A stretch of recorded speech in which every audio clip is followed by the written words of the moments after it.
Grazie, buonasera.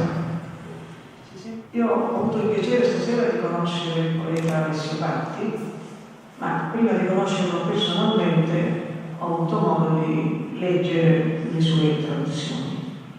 Ora, tanto il poeta Alessio Patti, che è l'autore dell'antologia dei grandi poeti tradotti in lingua poetica siciliana, che il prefatore, nonché relatore preside Giovanni Vecchio, sostengono la tesi che la grande poesia è intraducibile.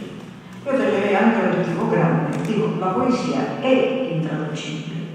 E questo per l'ovvia considerazione che ogni lingua poetica è il risultato di suoni, accenti, rima nella poesia tradizionale, pause, fonemi, che sono propri della lingua in cui la poesia è stata creata.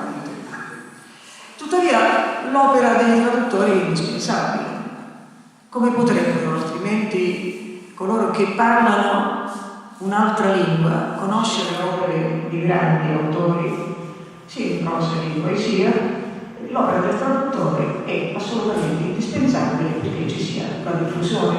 Ricordo quando nel 1996 la grande poetessa polacca Wisława Szymborska aveva scritto in polacco, non lo conoscevo, non conosco il polacco, sono andata a leggere le sue righe, naturalmente in lingua italiana, e in questo caso quanto sia indispensabile l'opera di traduttore mi pare che sia evidente.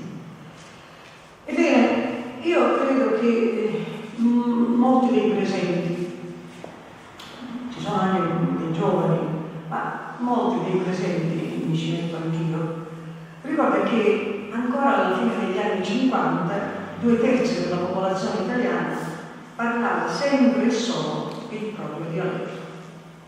La battaglia del fascismo per imporre a tutti gli italiani era stata persa in partenza. E ricordiamo che a dare il colpo mortale ai dialetti non è stata la politica, ma è stata la televisione. Come prego di leggere Marco Buongiorno. È stata la televisione che ha giocato un ruolo fondamentale nel diffondere l'uso dell'italiano. Quanti allora impararono a leggere e scrivere grazie alle mitiche lezioni del maestro Manzi. Ma coloro che parlavano italiano lo facevano alternando all'uso del dialetto nativo. Insomma, l'italiano era la lingua inanidata, la lingua degli atti ufficiali, e la lingua che si scriveva nei documenti, mentre accanto all'italiano convivevano i dialetti. E anche oggi ci muoviamo su un doppio registro.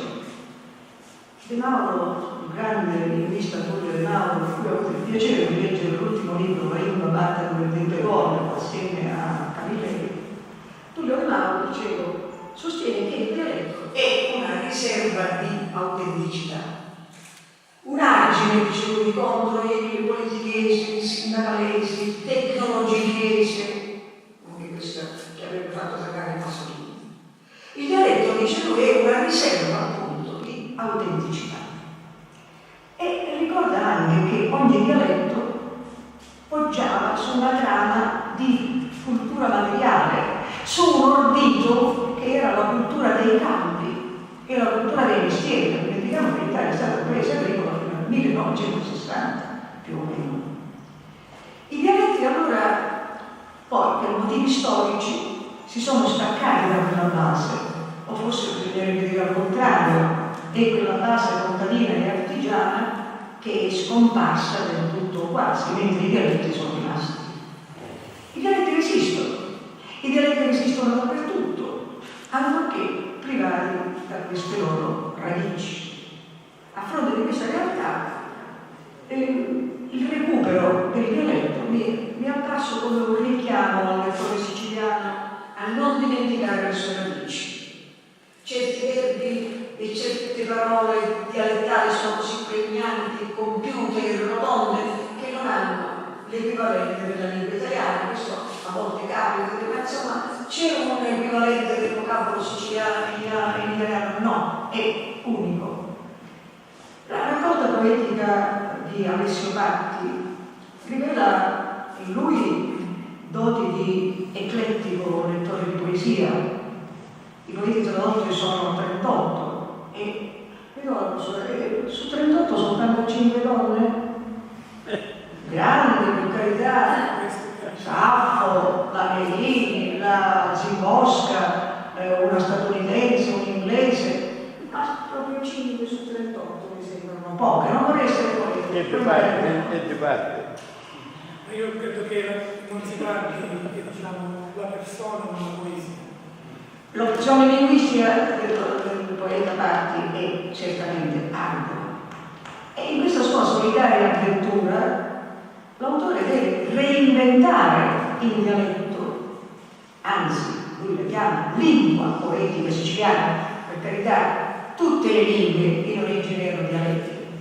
Ricordiamoci che in Italia ha prevalso il fiorentino, grazie a che in Francia ha prevalso il dialetto di Parigi, di Manzoni ha molte cose da dire, insomma, voglio dire, e per caso il dialetto siciliano non è assurdo a dignità di lingua. Voglio dire, in questa sua veramente avventura ardita, ha reinventato in lingua poetica siciliana una vastissima produzione poetica che spazia da Saffo, la poetessa del VII secolo a.C., in una carrellata attraverso i secoli, fino a Alda Melini e che siamo nel XXI secolo, dal VII a.C. al XXI secolo d.C. E poi talvolta poeta Alessio Patti aderisce strettamente al testo italiano.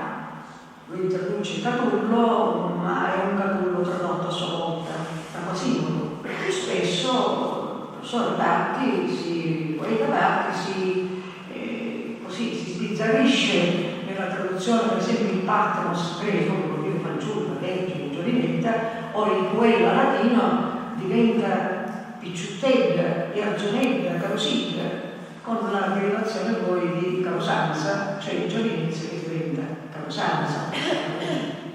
Oppure privilegia anche vocaboli di più marcata sicilianità, per esempio Urvardo Giuliu, che in Quasimodo è forse meno efficace il mormorio perfido, come resto se non superiore queste Catullo, oppure il malocchio che diventa l'ucchiatura, proprio il siciliano, che è la parola rotonda del siciliano.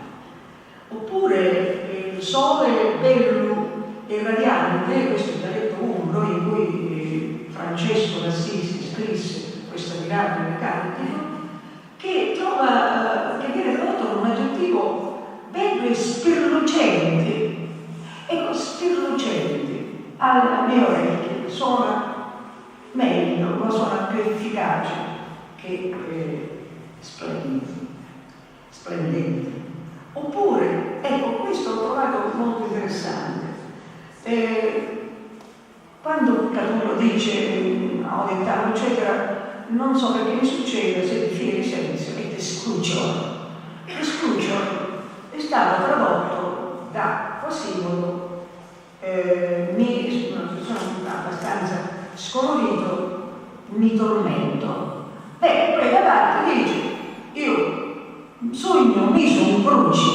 Ora un sogno miso un cruci è più aderente alle scrucio latino, dove c'è il senso della tortura, la tortura fisica del testo, che non al scolorito mi tormento del traduttore Quasimodo, con tutto il rispetto per Quasimodo.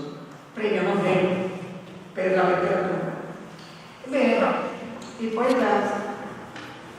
poeta Alessio Patti è talmente entrato nel mondo nell'ispirazione poetica dei grandi poeti prescelti, e dico è entrato nel mondo perché li ha scelti, e già nella scelta è una scelta di gusto, senza dubbio, aveva scelte nella Ungheria, veramente spazia dall'Italia all'India, alla Francia, all'Inghilterra, eccetera.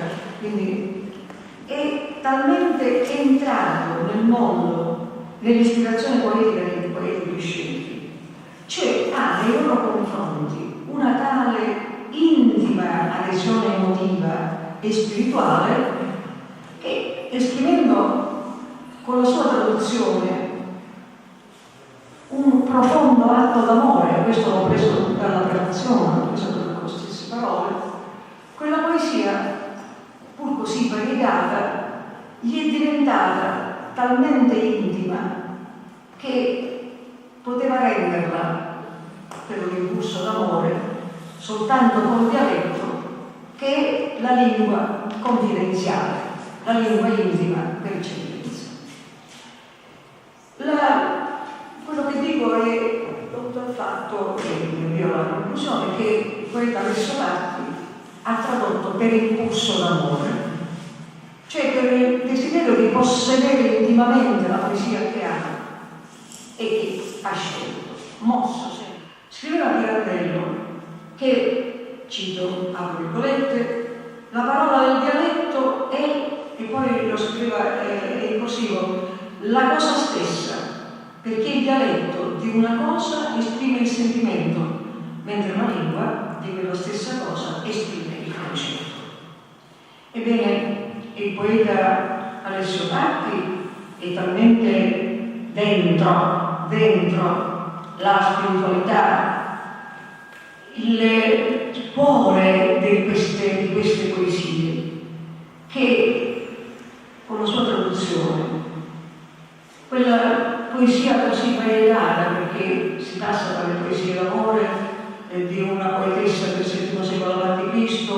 alle poesie della grande Alda Nerina. Ricordiamo che Alda Nerina fu candidata al Nobel più di una volta, e la sua identità, la sua identificazione nei poeti era diventata talmente profonda che poteva renderlo, proprio per un impulso d'amore, come scritto da lui stesso nella relazione, soltanto col dialetto, che è la lingua confidenziale, la lingua degli affetti, la lingua familiare, in una parola, la lingua dell'intimità.